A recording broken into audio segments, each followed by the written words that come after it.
C'est un transformateur d'entreprise que j'accueille en plateau. Bonjour Jacques Bonjour. Pomereau. Vous êtes président-directeur général d'Inetup, donc dans le conseil en numérique justement. On en a beaucoup parlé dans l'interview précédente. On va peut-être démystifier avec vous l'intelligence artificielle. Il y a beaucoup de mythes. Alors qu'est-ce que l'IA ne peut pas faire ? Avec plaisir. Ce que l'IA ne peut pas faire, c'est remplacer le jugement et l'émotion humaine. En revanche, l'IA peut faire plein de choses, on va en parler. Il y a des cas aujourd'hui passionnants, à grande échelle, dans des entreprises et dans les services publics. Donc, ravi d'être ici. Si elle ne peut pas remplacer le jugement et l'émotion, mais est-ce qu'elle peut, elle peut créer une œuvre artistique, mais sans forcément, sans avoir la capacité d'évaluation, mais en tout cas la capacité de création, est-ce qu'elle peut l'avoir ? Ah oui, on voit aujourd'hui, vous savez, vous suivez les influenceurs générés par l'intelligence artificielle, les œuvres d'art, même des films peut-être bientôt. Donc, on peut imaginer un futur absolument incroyable. Donc on s'intéresse effectivement aux applications concrètes de l'IA. Vous avez passé tous les secteurs au crible, tous les secteurs de l'économie pour tester et puis après pour les implémenter aussi avec vos clients, secteur de la vie quotidienne ou plus professionnel. On va passer d'abord à la vie quotidienne, peut-être les commerces de proximité. Je sais pas, je pense à la pharmacie, je pense à la boulangerie. En quoi l'IA peut changer quelque chose ?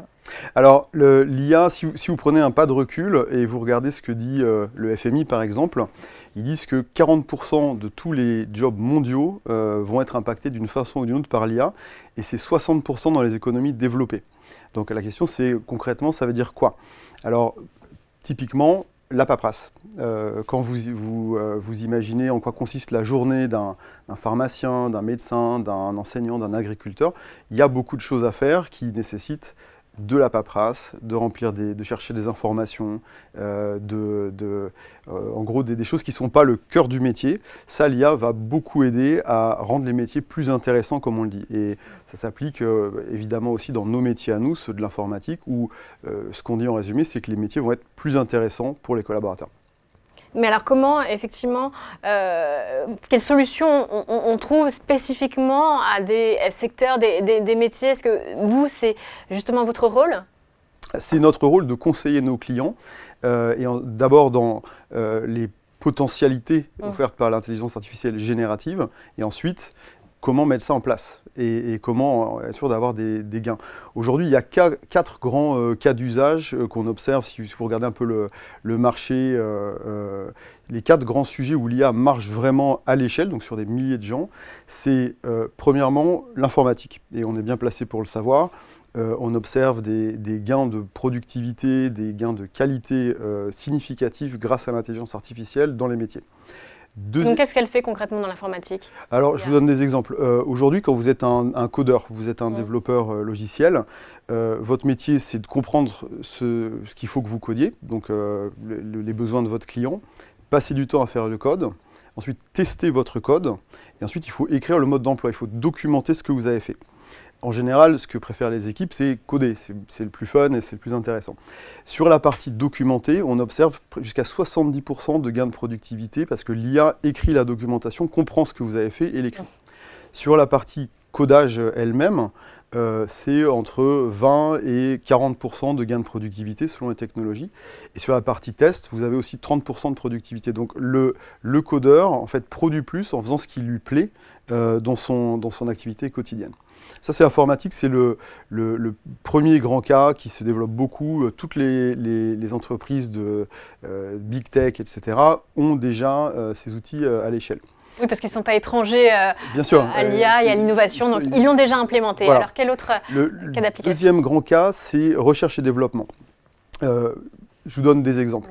Il y a eu un papier qui a été publié cette semaine par l'université de Cambridge, un labo qui travaille sur la maladie de Parkinson et qui a montré que grâce à l'intelligence artificielle générative, ils ont pu accélérer, vous savez, la découverte de molécules pour les amener en phase de test. Ils ont gagné x10 en vitesse et surtout, ils ont divisé leur coût par 1000. C'est-à-dire que le travail des laborantins, des produits, de tout ce qui est nécessaire, leur a fait gagner x1000 en coût et ils ont produit 5 molécules maintenant en test et probablement viables pour la maladie de Parkinson.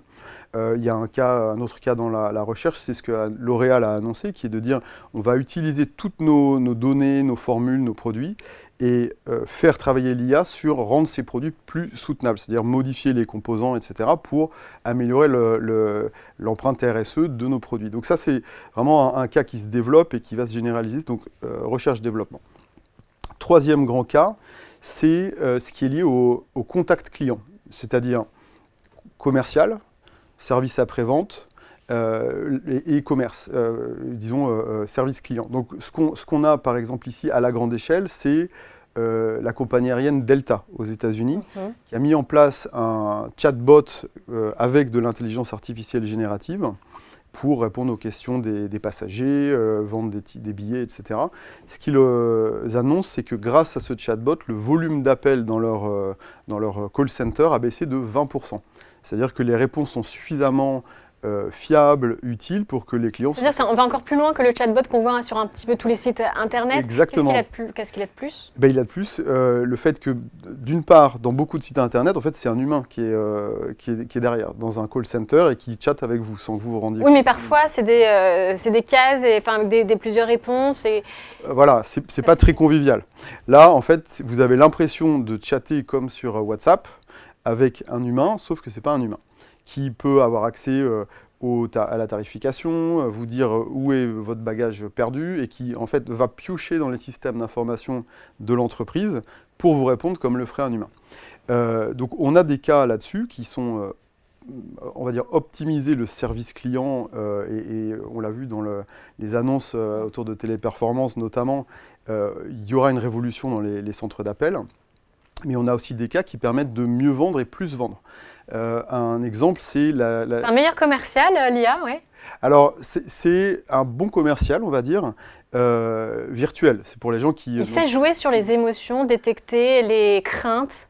Pas encore, ou disons pas encore dans des coûts qui soient comparables ou mieux que d'avoir un vrai vendeur. Et puis il y a toujours des gens, moi j'aime bien parler à un commerçant, j'ai pas envie d'acheter que en ligne. Néanmoins, prenez la marque de vêtements H&M qu'on connaît. Aux États-Unis, ils ont mis en place une intelligence artificielle générative qui permet de vendre des produits à façon, customisée. Je veux tel logo, tel message, etc. Donc il ne s'agit pas pour eux d'économiser, il s'agit de faire des ventes sur une nouvelle gamme de produits. Ça marche tellement bien qu'ils vont généraliser cette affaire-là. Et donc le quatrième grand cas, c'est ce qu'on appelle les fonctions support, c'est-à-dire l'intelligence artificielle générative au service des RH, au service des financiers, des juristes, etc. Et là, on voit des effets massifs. C'est ce qu'il y a par exemple derrière le partenariat entre Adecco et Microsoft qui a été annoncé l'an dernier, c'est de se dire que fait un recruteur. Il fait en fait plusieurs choses. Il crée des descriptions de postes, il les met en ligne, ensuite il reçoit des candidatures, et il doit répondre pour une bonne expérience candidat, j'ai bien reçu votre profil, venez pour tel entretien, ou désolé ça n'a pas fonctionné entre nous. Ce que dit l'industrie, c'est qu'on gagne 40% de temps sur la rédaction de messages personnalisés aux candidats grâce à l'intelligence artificielle générative. Donc quand vous recrutez beaucoup, ça vous fait un gain de temps incroyable. Et pour le recruteur, c'est un métier plus intéressant puisque vous êtes focalisé sur parler avec des candidats plutôt que de faire des emails en cherchant les papiers pour vous dire qu'est-ce que je dois dire à cette personne. Oui. Il y a beaucoup de promesses. Effectivement, ça fait un peu rêver les entreprises, à mon avis, quand vous leur en parlez. Mais quand elles doivent passer à la caisse, la facture que vous présentez, ça coûte cher, l'IA, au final? Alors, au niveau de l'industrie, dans les déploiements à grande échelle, ce que disent les gens, c'est que pour 1 euro investi dans l'IA, vous avez 4 euros de gain. Maintenant, il faut nuancer cette réponse. Quand je parle à mes clients, et comme vous savez, Inetom, une assez grosse entreprise, on a 28 000 consultants et on est très, très présent en Europe. Donc sur les clients qui constituent nos 2,5 milliards de chiffre d'affaires, ce qu'on voit, c'est beaucoup d'entreprises, quasiment toutes les entreprises, ont investi dans des outils, avec l'un ou l'autre des fournisseurs d'IA. Et beaucoup disent, c'est cher, je ne vois pas les bénéfices en face.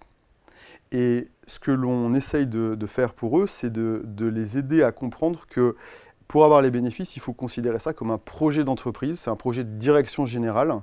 Si vous demandez simplement au directeur informatique, vu de sa fenêtre… C'est tellement structurant qu'effectivement, ça ne peut pas se faire à l'échelle d'un seul service, c'est au niveau de la tête de l'entreprise. Voilà, prenez l'exemple de… Vous avez un centre de service client qui n'est donc pas géré par l'informatique, c'est géré par un département qui s'occupe du service client.